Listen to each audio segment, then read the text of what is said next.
தரங்கம். தரங்கம்னா என்ன? தரங்கம், தரங்கம்பாடி ஞாபகம் வருது இல்லை? தரங்கம் அப்படின்னா அலைகள். இன்றைக்கி அலைகளை பற்றி பேசணும். ஓயாத ஒரு விஷயம்னாக்கா அது அலைகள். இப்போ இது என்ன தரங்கம் பற்றி பேசலான்னா, அன்றைக்கி கிருஷ்ணன் கோயிலுக்கு போயிட்டு வெளியில் வந்தேன். அப்படி வெளியில் வந்தபோது அங்கே இருந்த மண்டபத்திலேருந்து ஒரு சத்தம் வந்தது. கால் சலங்கை ஒலியும் பாட்டும் கேட்டது. என்ன அறியாமல் அந்த பாட்டு அப்படி ஈர்த்ததுக்கு காரணம் அது கிருஷ்ணரை பற்றி. அங்கே போய் பார்க்குறேன், மேடையில் ஒரு பெண்மணி அழகாக அலங்காரம் பண்ணிக்கிட்டு அவள் காலுக்கு கீழே ஒரு தாம்பாளம் வச்சுருக்கா. அவள் தாம்பாளத்தில் ஏறி நிற்கிறா. தலைக்கு மேலே ஒரு சின்ன செம்பில் தண்ணி வச்சுருக்கா. தண்ணி வச்சுட்டு தாம்பாளத்தில் ஆடுறா. அந்த பாடகர் எப்படி பாடினார் தெரியுமா? பால கோபால கிருஷ்ணா பாஹி பாஹி நீலமேக ஷரீர நித்யானந்தம் தேஹி பால கோபால கிருஷ்ணா பாஹி பாஹி வியத்யஸ்தாபதாரவிந்த விஸ்வவந்தித முகுந்த தைதிதி தை தைதிதி தை தைதிதி தை அப்படி ஆடினா பாருங்க. என் பக்கத்தில் ஒருத்தர் வந்து நின்றுட்டு, எக்ஸ்கியூஸ் மீ, இது பரதநாட்டியமா அப்படின்னாரு. இல்லை, குச்சிப்புடி. வாட் பிடி? பிடி இல்லைங்க, குச்சிப்புடி அப்படிங்கிறது ஆந்திராவில் ஒரு கிராமம். அந்த கிராமத்தில் தான் இந்த நாட்டியம் ஆரம்பிக்கப்பட்டது. அப்படி ஆடுறவங்கெல்லாம் பாகவதுலு அப்படின்னு சொல்லுவாங்க. அங்கேருந்து இங்கே வந்து ஆடுறாங்க. இதுவும் கிட்டத்தட்ட பரதநாட்டியம் மாதிரி தான் இருக்கும் அப்படின்னப்போது அவர் அப்படின்னு ரொம்ப கேட்டார். நான் சொன்னேன், இங்கே டான்ஸ் நடந்துகிட்ருக்கு, நம்ம 2 பேரும் இங்கே நின்று பேசிக்கிட்டோம்னாக்கா மற்றவங்களுக்கு கஷ்டமாக இருக்கும். அந்த மண்டபத்துக்கு வெளியில் வாங்க, எல்லாம் சொல்கிறேன். ஒன் மோர் திங், அவங்க ஏன் இதையே திருப்பி திருப்பி பாடுறாங்க? எதை? அதான் இப்போ பாடினாங்களே, வியத்யஸ்தாபதாரவிந்த, அதுவா? உங்களுக்கு அதை திருப்பி திருப்பி பாடுறாங்கன்னு உங்களுக்கு தோணுது. எனக்கு எத்தனை தாளம் மாற்றுறாங்க.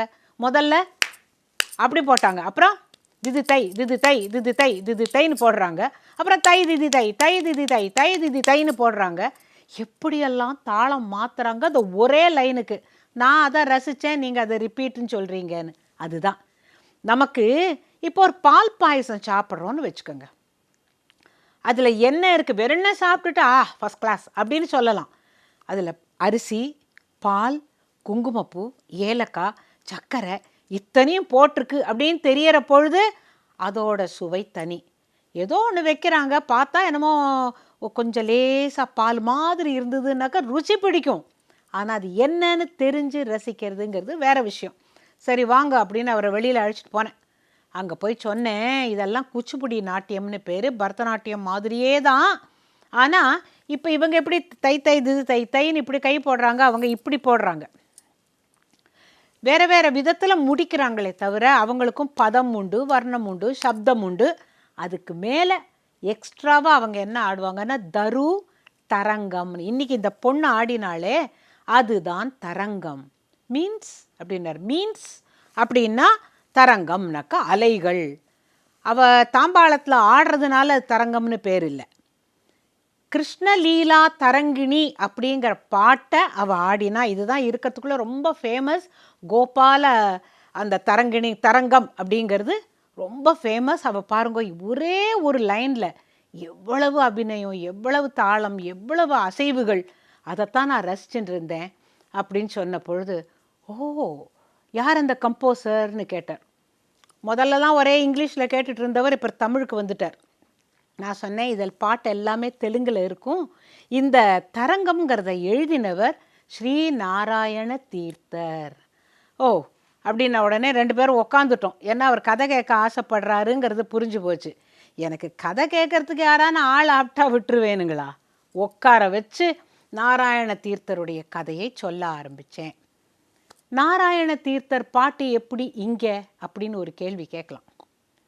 எப்படி தியாகராஜ சுவாமியுடைய தாத்தா எங்கேயோ காக்கர்லா கிராமத்திலேருந்து நம்ம திருவாரூருக்கு வரல.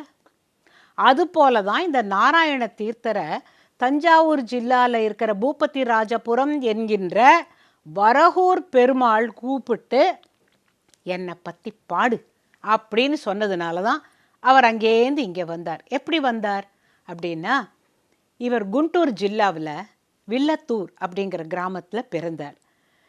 பிறந்து ஒரு 12 வருஷங்கள் அவருக்கு நிறையா வேதம் ஞானம் எல்லாமே சொல்லி கொடுத்தாங்க.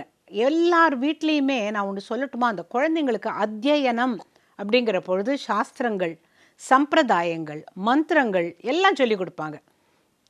சொல்லி கொடுத்து இவருக்கு அழகாக கல்யாணமும் பண்ணி வச்சாங்க. அப்பா அவருடைய பேர் என்ன தெரியுமா, தல்லவஜுல கோவிந்த சாஸ்திருலு அப்படின்னு பேர். கல்யாணம் ஆகி அவருக்கு பொண்டாட்டி மேலே ரொம்ப ஆசை. அது ஒன்றும் தப்பு இல்லைங்க. கிருஷ்ணருக்கே அவருடைய மனைவிமார்கள் மேலே எத்தனை மனைவிகள் எல்லார் மேலேயும் ஆசை, அப்படித்தான் இருக்கணும். ஒரு நாளைக்கு அவர் ஸ்நானம் பண்ண போகும்பொழுது பெரிய அலை வந்து பாருங்க, தரங்கம் எங்கே ஆரம்பிக்குதுன்னு, ஒரு பெரிய வெள்ளம் அலை வந்து இவர் அடிச்சுன்னு போகும்போது என்ன தெரியுமா பண்ணாராம், கடவுளே நான் ஆபத் சந்நியாசம் வாங்கிக்கிறேன், என்னை இந்த வெள்ளத்துலேருந்து காப்பாத்து அப்படின்னாராம். அதாவது ஆபத் சந்நியாசம் வாங்கிக்கிறதுங்கிறது பிரைஷ மந்திரத்தை சொல்ல வேண்டும். அது என்ன பிரைஷ மந்திரம் அப்படின்னாக்கா, சந்நியாசம் வாங்கி கொள்வதற்கு சொல்லப்படுகிற மந்திரம், அதுவும் தண்ணியில் இருந்து தான் சொல்லணும். ஞாபகம் இருக்கா, ஆதிசங்கரர் காலில் அந்த முதலை பிடிச்சின்ற பொழுது அம்மா நான் சன்னியாசி ஆயிடுறேன்னு சொன்ன பொழுது எப்படி அவர் பிரைஷ மந்திரத்தை சொல்லி அவர் ஆபத் சந்நியாசம் வாங்கிட்டார், அதே போல் இவரும் வாங்கிட்டார். வாங்கிட்டு வெள்ளம் உடனே வடிஞ்சுடுத்து இவர் வெளியில் வந்துட்டார். வந்த உடனே நினைக்கிறார், ஐயோ நம்ம மேலே உயிராக இருக்கிற இந்த பொண்டாட்டிக்கிட்ட போய் நான் ஆபத் சந்நியாசம் வாங்கிட்டேன், இனிமேல் நான் உன்னுடைய கணவன் இல்லைன்னு நான் எப்படி சொல்கிறது அப்படின்னு யோஜனை பண்ணிட்டு வீட்டுக்கு போகிறார். அந்த அம்மா வந்து கதவை அப்படி எட்டி பார்த்துட்டு, என்னென்ன இது காஷாயம் தண்டம் முண்டனம் என்ன இது கோலம் அப்படிங்கிறா.